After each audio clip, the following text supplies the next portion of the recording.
Assistant commissioner پستی مہم خان گجکی نے اچانک پستی مین بازار کا دورہ کیا۔ اس دورے کا مقصد عوامی شکایات کے جائزہ لینا اور خاص طور پر زائد المیعاد مشروبات کی فروخت پر قابو پانا تھا۔ اس موقع پر سول سوسائٹی کے نمائندے بھی اسسٹنٹ کمشنر کے ہمراہ تھے۔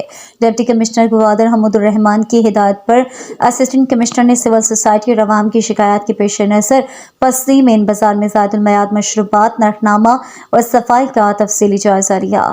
اس دوران عدم صفائی پر دکانداروں کو جرمانہ کیا گیا۔ اس کے علاوہ اسسٹنٹ کمشنر پستی مہم خان گجکی نے پاکستان کوسٹ گارڈز کے میجر کے ہمراہ شہید کے مختلف اسپورٹس گراؤنڈز کا بھی دورہ کیا، جن میں اسپورٹس گراؤنڈز، فٹسال گراؤنڈ، ساتھی گراؤنڈ، واتسر فٹ بال گراؤنڈ اور پشت پڑاگ گراؤنڈ شامل ہیں۔ اس کے بعد انہوں نے میونسپل کمیٹی پستی کے فائر بریگیڈ اور اس کی مشینری کا بھی معائنہ کیا۔ اسسٹنٹ کمشنر کے اس اچانک دورے کو سول سوسائٹی نے سراہا۔ سول سوسائٹی کے نمائندوں کا کہنا ہے کہ اس طرح کے اقدامات سے عوام میں اعتماد بڑھتا ہے اور انتظامیہ کی کارکردگی میں بہتری آتی ہے۔ مقامی لوگوں کا کہنا ہے کہ اسسٹنٹ کمشنر کا یہ دورہ ایک مثبت قدم ہے۔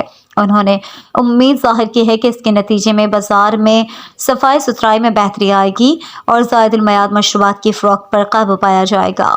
اسسٹنٹ کمشنر پستی مہم خان گجکی نے اس موقع پر کہا کہ وہ عوام کی شکایات کو سنجیدگی سے لیتے ہیں اور ان کے حل کے لیے تمام ممکنہ اقدامات کریں گے۔